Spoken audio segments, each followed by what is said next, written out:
Hello, everybody. I hope you're all doing well. Got a bit of a treat for all of you. Carl Froch was one of my favorite fighters, probably top five from the Pacquiao era. What? What? May what? Mayweather era? I'm sorry. Could Mayweather have been Mayweather in the Philippines? Shit. Could Mayweather have been Mayweather outside of Vegas? That's right, bitch. Pacquiao era. Tell the truth, or get off my channel. Anyway, fucking fanboys, man. Can't keep it real, can they? This is not about that. This is about Carl Froch, one of my favorite fighters from the Pacquiao era. And what a great two-fight series this was, right?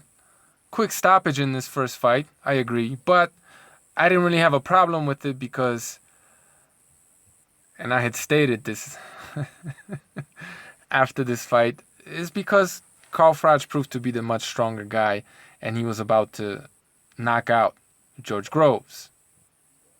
And I picked him by knockout in the second fight, and, well, you know the rest. George Groves is a domestic level, slappy, sloppy, very poorly skilled boxer. Very fundamentally unsound, he's garbage, man. You could get mad if you want. George Groves is garbage. Which is why a technically sound, albeit somewhat basic, fighter in Badu Jack beat the living dog shit out of him, right? Look at this. Look at this shit. Look at what he's doing. And I mean, Froch isn't great or anything either, but look at George Groves. What the fuck is this? Man, I never liked this fool. Look at that. What is he doing? Look, man, I like what the UK is doing as far as boxing goes, but man, you want to talk about fanboys. Holy fuck, man. You guys dick riding this dude George Groves? Oh, get out your fucking feelings. Look at how he falls off balance. See, if Froch were a smart fighter, he would have just moved out the way. He would have thrown a check left hook, right? Pivoted out of there and let George Groves fall on his face. But, oh God. He kept him up with that right hand a little bit, right? Look at Carl Froch, man. Walking in with his hands down. His first line of defense, his chin. Oh, but this is why I love Carl Froch, man. Look at him. All that shit talking that George Groves did in the lead up to the fight. He got him mad, right? He wants to punish him. Look how angry he is. He wants to take George Groves' head off. He can't even see that left hook that's about to hit him, right? He's not even seeing that shit because he's mad. Boom, left hook, right? Ah, that got him even madder. He's even more mad right now. And here comes the right hand. Boom! Turns his lights out, right? Knocks his lights out. Not exactly. 99% of his lights are knocked out. But if you look at his left eye, there's a glimmer of hope there. That left eye is just barely open. And the tiniest little ray of artificial light is getting in and going into his brain, right? He was so close to just being knocked out cold. But it wasn't meant to be. Sorry, George Groves fans. Look at that. Uh-oh. The Terminator is waking up. His left eye is a little bit more open now, and the right eye is starting to open, right? His eyes are basically both open now. And he's like, back to being mad again. Oh, I love Carl Froch, man. But, it cannot be denied that Carl Froch's defense was piss poor, right?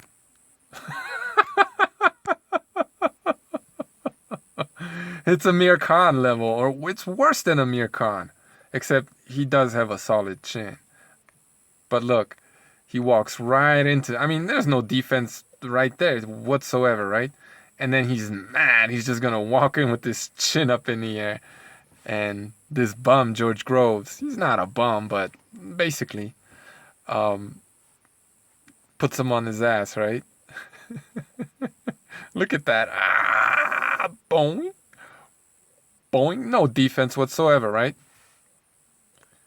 So to say that Golovkin would have knocked out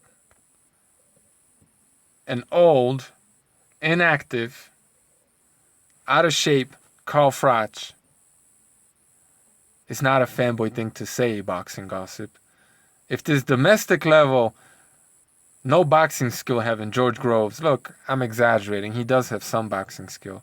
But, and I'm not trying to break down George Groves right now, but his fundamentals are piss poor. His stance is too wide. His balance is terrible. His punch technique is whack. And he got no defense. Which is why the technically sound fighter in Badu Jack beat the dog shit out of him, right? Because that guy had boxing skill, and George Groves doesn't have any boxing skill. Hyperbole, people, but you get the point. But apparently, all of you Triple G fans that just so happen, for some odd reason, to come to my channel, you have turned boxing gossip into a Golovkin hater. And that's honest. That's fine. I don't have a problem with it. But seeing as he made this rant about Golovkin fans a couple of years ago, and I had just found it, I figured I'd make a bit of a response video to Golovkin haters in general, because he echoes some of the same sentiments that, well, a lot of Golovkin haters do. So he made this video upset that a lot of Golovkin fans have picked Golovkin at that time to knock out Carl Froch, right? And he starts comparing Golovkin to Arthur Abraham. I'm sorry, was Arthur Abraham a Olympic silver medalist? Could have been gold medalist, really? Was he? Was he an amateur world champion? Was he? Did he win the Bob Barker Trophy? I think Golovkin did, didn't he? Correct me if I'm wrong. Anyway, to sit there and compare Arthur Abraham to Golovkin, well, is to expose yourself as somebody who doesn't know what he's looking at. And that's okay. I'm here to help. But anyway, you know, Carl Froch, again, was one of my favorite fighters, no doubt about it, but I was never a Froch fanboy. Maybe at one point, way back in the day. Never a fanboy, though. Not really. And I think Golovkin would have beaten him soundly. Would he have knocked him out? I mean, who knows? Maybe. I can't say. I probably would have picked him by knockout. You know, you want to talk about Arthur Abraham, who wasn't really anything anywhere close to Golovkin. You're reaching, man. You're grasping at straws. But anyway, there was a middleweight, brain damaged, shot, used to be good middleweight in Jermaine Taylor, who moved up to 168 and was beating Froch's ass big time, right? This is a shot Jermaine Taylor. Wild, swinging, you know, athletic, but wild, swinging with poor balance and brain damaged. Shot Jermaine Taylor. Beating the shit. A middleweight, right? A middleweight that finished his career with a 50% knockout ratio, okay? Beating the living dog shit out of Carl Froch. Couldn't miss with that right hand, right? Boom. Put him on his ass. Was hurting him all night and put him on his ass. Now Carl Froch came back and knocked out the brain damaged, not brain dead, but brain damaged Jermaine Taylor. It is what it is. So congrats to him. But that was a shot. That was a shot Jermaine Taylor. Putting a whooping on Carl Froch and putting him on his ass. But a prime Golovkin, it's insane to think that a prime Golovkin would have knocked out an old inactive Froch, right? Oh, fanboy shit. We all know who the real fanboy is. But anyway, I wanted to address boxing gossip and some of the things that he says in this video and some of the attitude and in general the attitude that he has toward Golovkin, and put that in perspective looking at what he thinks about someone like Billy Joe Saunders. Now, there's this attitude among boxing hipsters like boxing gossip. These cats who think they know what they're talking about, but in reality have no goddamn clue what they're talking about. Right? Boxing gossip is one of those guys who was swinging off Guillermo Rigondeaux's nuts when the precise one was telling you that the man is overrated 7 years ago. 7 fucking years ago, I was catching all kinds of heat already just saying that Guillermo Rigondeaux is limited, basic, and overrated, right? But if you were to say anything like that, or if you were to merely say that you just didn't enjoy his fighting style and you couldn't really explain why or didn't feel like it, right? You were a hater and you just didn't appreciate the finer points of the sweet science and all this other drivel, right? Now, I'm pretty sure I appreciate the sweet science and I know what I'm looking at. I'm pretty sure I know what I'm looking at. But feel free to correct me if I'm wrong. Let me see your work. You know what I mean? Before you speak. And if you disagree or you want to attack me and I click on your channel and it says this channel has no content, I'm just gonna block you. But anyway, if you can't teach me anything, shut the fuck up. There's this ideology that, like, if you don't appreciate Rigondeaux and even Mayweather to a degree, you just don't know shit about boxing, right? You're just a noob. You don't appreciate the skill. You don't know what you're looking at and all this other nonsense, right? When in reality, it turns out that all these people that were dick riding Guillermo Rigondeaux, it was them who had no fucking clue what they were looking at. Meanwhile, someone who was supposedly a hater like myself told you. I told you what's up 7 years ago, right? You think, see, this is the problem. The reason why a Golovkin fan base or Pacquiao fan base is so annoying to a lot of people is not because they say things that are any more outrageous than fans or fanboys of any other fighter. No. It's because of the sheer magnitude and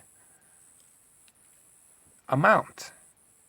The magnitude of this fan base and the amount of fans that someone like Golovkin has is that people like boxing gossip and channels in general get inundated with opinions of Golovkin fans, right? It's not that they say anything that any other boxing fan of any other fighter doesn't say. It's not that. It's the sheer volume of comments with Triple G's name in them that annoys a lot of people that choose not to appreciate or don't know how to appreciate the sweet science and the sweet scientist that is someone like Golovkin.